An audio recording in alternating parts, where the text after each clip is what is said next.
My topic today is the Spirit of Vatican II. We've all heard about that, and we've all heard controversy about it. I mean, my Spirit of the Council is not your Spirit of the Council. So is this just some vague word that is the context is completely arbitrary? I don't think so.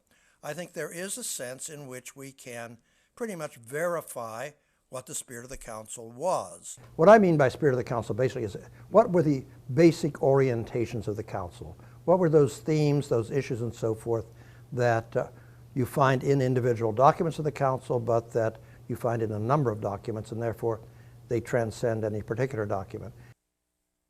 Council is a very complex and rich event, and I don't like to sort of reduce it to one word or one issue, but I think this does bring a lot of things together.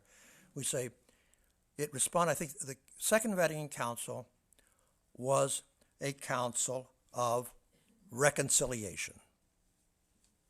Well, reconciliation with cultures other than Western cultures, reconciliation with other Christian churches, and even reconciliation with non-Christian religions. Not that we're trying to make an amalgam, but that I think we finally discovered that speaking ill of other religions and so forth is counterproductive.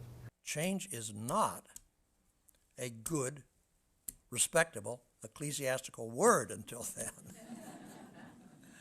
Then reconciliation with the issue of change in the church. This is the first council that's really wrestled with that problem, and it's a big problem today. I mean, how is the church changing? Can it change? In what way can it change? And so forth.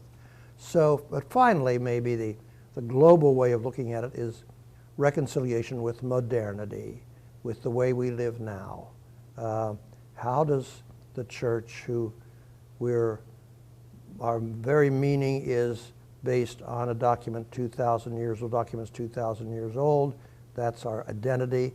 How does that past relate to the present? I think what we need to do is take account of what has changed, and two things that have changed. One is the Catholic Church, and most especially the popes, now have a new mission to be reconcilers among religion, and Pope John Paul II was exemplary in that, and even Pope Benedict. I mean, much quieter way and kind of different style, but even he did that.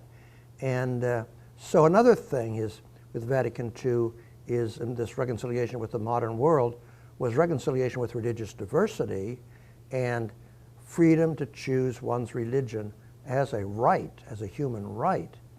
And all at once the Catholic Church now, since the Council, has become a promoter of human rights.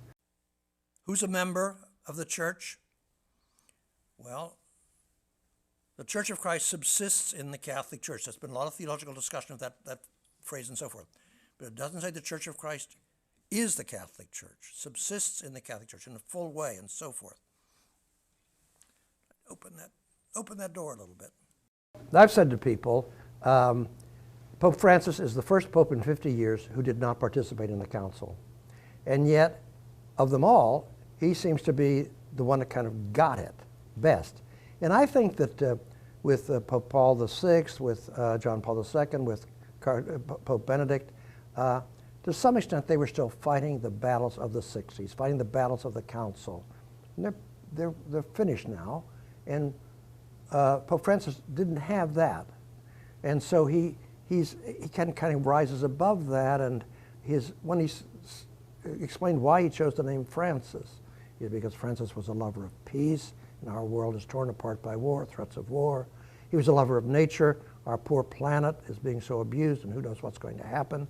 And then he loved the poor, and so many people starving to death in this very rich world, and so forth. Well, that's very fine. That's very edifying. That's very nice and warm. But basically, I think he was setting out 3 priorities of his pontificate. And that's very important. And that's very different from what we had before. So, and these are very much in tune with Vatican II. Care for the poor, even the care for the planet. I mean, Vatican II has very little on that explicitly, but is very concerned about the problems of the modern world, problems of the world we live in. That's a big problem. And then the problem of peace. I mean, come on. So it's not going to be so inward looking. And he talks about going to the frontiers. He talks about this is not a gated community. The gates are open. So, yeah, I think we got a Vatican II Pope. But it's very early, and we don't want to lay too many burdens on the poor man. But as I said to a friend of mine, or a friend of mine in Italy, I said, so far so good. And remember, I'm a Jesuit, and we were founded as a missionary order.